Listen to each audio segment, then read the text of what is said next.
سنا ہے ہم نے. اب تو مسلمان مسلم عورتیں پنڈتوں تک کے پاس، سادھوؤں تک کے پاس جاتی ہیں. کیا دین آ گئے. اللہ کے بندو آپ سے پوچھتا ہوں یہ رشتے کیا ہیں؟ چلے بات آ گئی تو یہ رشتے کیا ہیں؟ یہ رشتے آسمانوں سے بن کر آتے ہیں. یعنی جس کی قسمت میں جو لکھ دیا گیا، کروڑوں رکاوٹیں ہیں، ملنا اسی نے. اب جب آسمانوں سے لکھ دیا گیا ہے تو ملنا ہے. پھر اس کے بعد دو چیزیں، ایک تو شادی کا وقت آنا اور دوسرا قسمت کے پارٹنر کا آپس میں مل جانا. وقت آ گیا، مل گیا، ہو گئی شادی. آپ کو اس کا کیا ٹینشن ہے؟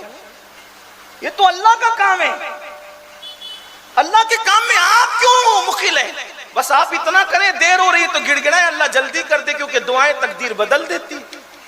جلدی کر دیں، آپ اللہ سے عرضی کریں، کسی صاحب دل سے دعا کرائیں.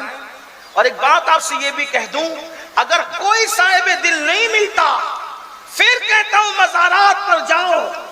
ہمارے بزرگوں نے فرمایا ولیوں کے آستانے پر جانا ایسے ہی ہے جیسے ان کی ظاہری حیات میں جانے سے فائدہ ملتا تھا، بعد وصال جانے کا بھی وہی فائدہ ہے. سلطان المشائخ حضرت سید نظام ملت والدین خواجہ نظام الدین اولیاء جب بابا قطب الدین بختیار کاکی کے مزار پہ جاتے تھے تو کبھی اندر نہیں جاتے تھے، ہمیشہ چوکھٹ سے جا کر کے فاتحہ پڑھتے تھے. اب آپ جو لوگ گئے ہیں مہرولی شریف وہ جانتے ہیں کہ سرکار کی چوکھٹ سے مزار کتنی دور ہے. ان چیزوں کو آپ لوگ مانے نہیں مانے اپنی آپ کی بات ہے. اور ایک بات یہ یاد رکھنا، پوری تقریر لوگ مان جائیں یہ ضروری نہیں ہے. کچھ لوگ کہتے ہیں کہ یہ لوگ جب ولیوں کی بات کرتے ہیں تو بہت مبالغہ کرتے ہیں. ہم نے کہا جس دن تو ولی کو سمجھ لے گا، میں کم بول رہا ہوں تو زیادہ بولے گا. ہاں، اس لیے کہ اللہ فرماتا ہے اولیائی تحت قبائی، میرے ولی میری قبا کے چادر غیرت کے نیچے چھپے. ارے نادان، جو میری قبا کے نیچے چھپ جائے تو اس کو نہیں پہچان سکتا. جو خدا کی قبا غیرت کے نیچے چھپے ہو تو ان کو کیسے پہچان سکتا؟ ولی کو پہچاننے کے لیے کم سے کم ولی بننا پڑتا.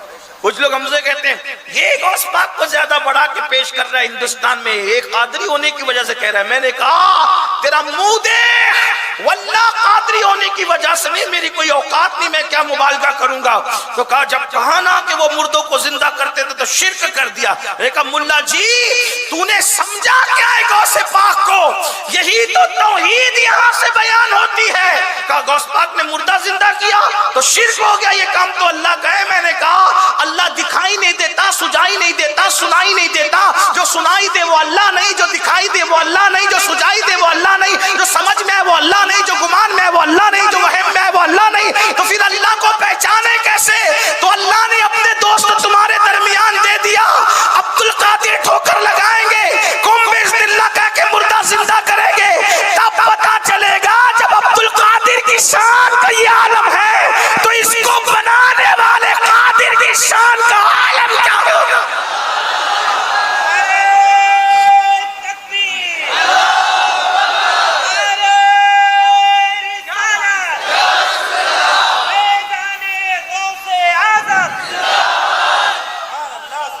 نابالغ محققین کو توحید کیا پتا؟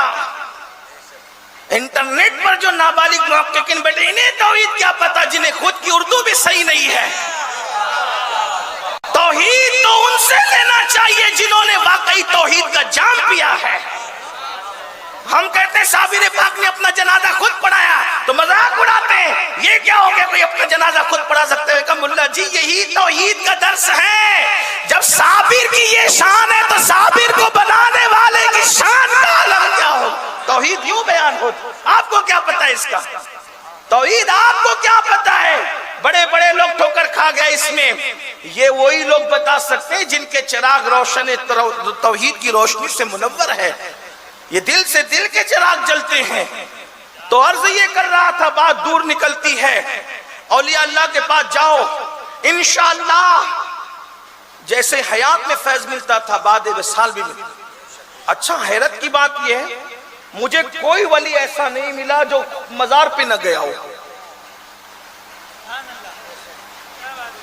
کوئی ولی ایسا نہیں ملا، بلکہ ولی تو ولی سید الانبیاء بھی پہلا سفر کیا تو بابا جان کے